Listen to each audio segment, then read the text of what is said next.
बिस्मिल्लाहिर्रहमानिर्रहीम। आई मताउल्लाह Samejo, assistant professor mathematics at government Islamia science college Sukkur. बच्चों, आज हम इंटर की mathematics lecture number 10 chapter number 7 का प्रॉब्लम नंबर 18 सॉल्व करेंगे।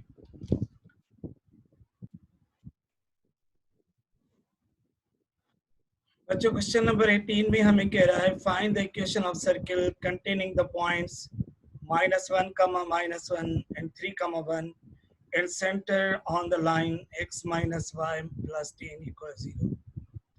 तो हम सबसे पहले बच्चों प्रॉब्लम को समझेंगे। प्रॉब्लम समझना बहुत इंपॉर्टेंट है। जब तक हमें प्रॉब्लम की लैंग्वेज समझ नहीं आएगी तब तक हम सॉल्यूशन फाइंड नहीं कर सकते। तो हमें मैथमेटिक्स को समझने के लिए ज़रूरी है कि हम प्रॉब्लम को समझें। दुनिया में भी ऐसे ही होता है कि हमें जब तक कोई भी काम समझ नहीं आएगा तो हम परफॉर्म क्या करेंगे। तो इसलिए बच्चों प्रॉब्लम को पढ़ना बहुत इम्पोर्टेंट है।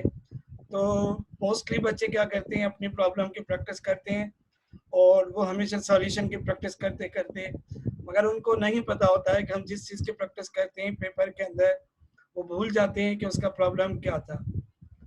वो क्यों होता है? इसलिए कि बच्चों को प्रॉब्लम पढ़ने की प्रैक्टिस नहीं करते।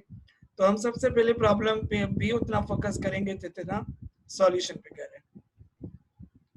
हमें कह रहा है find the equation of circle, find the equation of circle. उस सर्किल की इक्वेशन फाइंड करें जो -1, 1, 3, 1 से गुजरे। मतलब सर्किल के अंदर हमें दो पॉइंट्स गिवन है, -1, 1, -1 एंड 3, 1। और इसके लिए एक और चीज हमें गिवन है कि उस सर्किल का centre must be on this line. मतलब ये है कि उस सर्किल का जो सेंटर होगा वो इस लाइन पे होगा। तो सबसे पहले इस प्रॉब्लम के मुताबिक हम इसकी ज्योमेट्री बना रहे हैं, हम इसका ग्राफ बना रहे हैं। और अगर हमने ग्राफ बना लिया तो सॉल्व करना बहुत इजी हो जाएगा। मान लिए तो सबसे पहले हमने दो पॉइंट्स ड्रा की जो हमें कह रहा है -1, 1। ये देखिए -1, 1, -1 ये फोर्थ क्वाड्रेंट में है। ये हमारा कौन सा क्वाड्रेंट है? थर्ड क्वाड्रेंट, सॉरी, ये थर्ड क्वाड्रेंट में। और 3, 1 जो आपका फर्स्ट क्वाड्रेंट में, देखें फर्स्ट क्वाड्रेंट में हम सपोज करें 3, 1। और मैंने ये सर्किल ड्रॉ किया हुआ है, ये देखें नजर आ रहा है आपको, ये सर्किल है हमारा पूरा। अगर मैं इसको दोबारा मूव करूंगा शायद ये थोड़ा इधर उधर चला जाए। तो ये आपका सर्किल बन गया। क्लियर? हमें कह रहा है कि ये सर्किल इन दो पॉइंट से गुजरेगा, इसका मतलब ये दो पॉइंट्स इसकी इक्वेशन को जरूर सेटिस्फाई करेंगे। और एक और चीज जो गिवन है हमें, ये मैंने गिवन इक्वेशन को, ये जो गिवन इक्वेशन है इसको सॉल्व फॉर वाई करके लिखा है, क्योंकि बच्चों हमने थर्ड चैप्टर के अंदर पढ़ा हुआ है कि हम ग्राफ कैसे निकालते हैं किसी भी लीनियर इक्वेशन का। तो इसका इजीएस्ट वे ये कि हम इसको सॉल्व फॉर वाई करें, और अगर इसका इधर पे जो स्लोप होता है पॉजिटिव हो तो लाइन अपवर्ड डायरेक्शन में जाएगी। और ये जो 10 है वो आपका सी है, सी आके जो वाई इंटरसेप्ट है, देखें ये वाई इंटरसेप्ट इसका 10 है और मैंने ये line with in second draw की हुई है। और इंशाल्लाह आप जब आप थर्ड चैप्टर पढ़ेंगे या मोस्टली आपने पढ़ लिया होगा तो ग्राफ बनाना बहुत इजी है। अब इसका जो सेंटर होगा इस लाइन, इस सर्किल का, वो must be on this line होगा। तो इसका मतलब ये है कि इसकी जो पॉइंट्स हैं सर्किल पे, सर्किल की जो सेंटर की पॉइंट्स होती हैं वो कौन सी होती हैं बच्चों? -G, -A। तो एक और चीज हमने लास्ट तमाम प्रॉब्लम्स के अंदर यूज की है और अभी भी एक कॉन्सेप्ट यूज करेंगे। अगर कोई भी ग्राफ किस पॉइंट से गुजर रहा है, ये देखिए लाइन कौन सी पॉइंट से गुजर रही है? -G, -A। इसका मतलब है कि -G और -A इस इक्वेशन को सेटिस्फाई करेंगे। और ये -1, -1 इस सर्किल की इक्वेशन को सेटिस्फाई करेंगे। 3, 1 इस सर्किल की इक्वेशन को सेटिस्फाई करेगा। हमें तीन इक्वेशंस मिलेंगी, एक इधर से मिलेगी और दूसरी इधर से मिलेगी और तीसरी हमें इस लाइन से इक्वेशन मिलेगी। और इन तीन लाइनों से GFC का वैल्यू फाइंड करेंगे और इन तीनों की वैल्यू फाइंड करने के बाद हम इक्वेशन नंबर ए में पुट करेंगे which is the required equation of circle. तो ये हमने बच्चों पूरा प्रॉब्लम सॉल्व कर दिया। अब हम इसको देखते हैं सॉल्व कैसे करेंगे। कॉन्सेप्ट इज दिस कि आप सबसे पहले इसकी ज्योमेट्री बनाने की कोशिश करें। अगर आपने ये बनाना काम सीख लिया, अगर आपको किसी भी प्रॉब्लम से इसकी ज्योमेट्री बनाना आ गई, इसका मतलब आगे आप प्रॉब्लम इजीली सॉल्व कर सकते हैं। कोई रटना नहीं है, कोई याद नहीं करना है, don't memorise, it's very simple कि प्रॉब्लम को समझें और देन सॉल्व करें। तो सॉल्यूशन में हमने लिखा let the required equation of circle is this. हम सपोज करें कि सर्किल की जो इक्वेशन है वो ये है, जो हम तमाम प्रॉब्लम के अंदर यूज कर चुके हैं, general form of equation of circle, x square plus y square plus 2gx plus 2fy plus c equal 0। इसको मैं नाम दे रहा हूँ equation number A, which passes through -1 -1, ये -1 -1 से गुजर रहा है 3 1 in center on the line whose equation is this.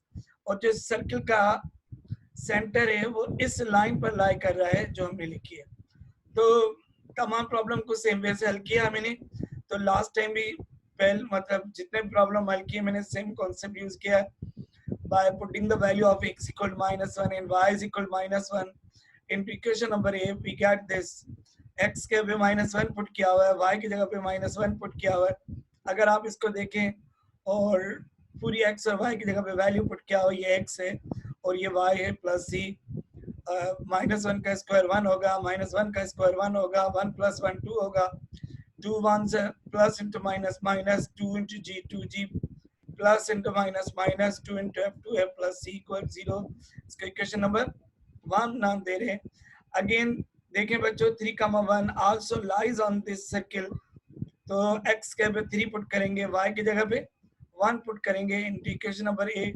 तो आपकी इक्वेशन नंबर ए कैसे बनेगी, 3 का स्क्वायर प्लस 1 का स्क्वायर प्लस 2gx, ये x से इधर पे देखें बच्चों, और ये आपका 2gx प्लस 2fy, इधर पे y होता है बच्चों, प्लस c इक्वल 0, 3 3 से 9 होगा, 9 + 1 10 होगा, 10 करके लिखा है। देखिए बच्चों 2 3 6g और 2 1 से 2f plus c is equal 0। इसको हमने इक्वेशन नंबर 2 दे दिया। बच्चों जो आज से पहले हमने बहुत सारे प्रॉब्लम हल किए, उनके अंदर क्या सिचुएशन थी कि हमें सर्किल की तीनों पॉइंट्स गिवन थी, बट यहाँ पर हमें तीसरी पॉइंट नहीं है। अगर हमारे पास 3 अननोन हो लाइक एज दिस, ये देखें जी भी अननोन है और एफ भी अननोन है और सी भी, तो हमें जरूरी है कि हमें तीसरी कंडीशन भी गिवन होनी चाहिए, जिसकी मदद से हम अपने प्रॉब्लम को इजीली सॉल्व कर सकते हैं। बच्चों देखें इसके अंदर हमें क्या कौन सी चीज गिवन है, according the question centre lies on the line. ये देखें सेंटर इस लाइन पे लाई कर रहा है, ये देखिए ये लाइन है हमारी, इस पे सेंटर लाई कर रहा है। तो हमने लिखा x is equal minus g और y is equal to minus f. x की जगह पे हम g पुट करेंगे माइनस का, और y की जगह माइनस एफ पुट करेंगे into this equation minus g minus f plus 10 is equal to 0। और अगर इसको मैं सिंप्लीफाई करूं तो आपके पास बन गया minus g minus f plus 10 equation is equal 0। इसको नाम दे रहे हैं हम इक्वेशन नंबर 4 का। और जो आपके लिए आपके पास 3 इक्वेशंस बन गई, इक्वेशन नंबर 1, इक्वेशन नंबर 2 और इक्वेशन नंबर 4। ये थर्ड बच्चों किसी काम की नहीं है क्योंकि हम थर्ड यूज कर चुके हैं, थर्ड इक्वेशन हमारे पास यूज नहीं होगी।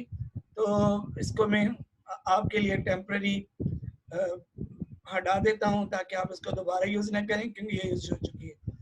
अब क्या करोगे बच्चों, आपको 3 वैल्यूज फाइंड करनी है, एफ की और जी की और सी की। ये तमाम प्रॉब्लम से पहले हम यूज कर चुके हैं, तो ये आपका होमवर्क है, इसको फर्दर सॉल्व करना ताकि आप खुद भी प्रैक्टिस करें। और अगर आपको इसके अलावा हिंट मैंने लिख दी है, बहुत सिंपल है। First of all you will be find the value of f g and c. बच्चों आप सबसे पहले क्या फाइंड करोगे, एफ जी और सी के वैल्यू फाइंड करोगे, और then using these all values f g and c substitute करोगे इक्वेशन नंबर ए में, तो आपको रिक्वायर्ड इक्वेशन ऑफ सर्किल मिल जाएगी।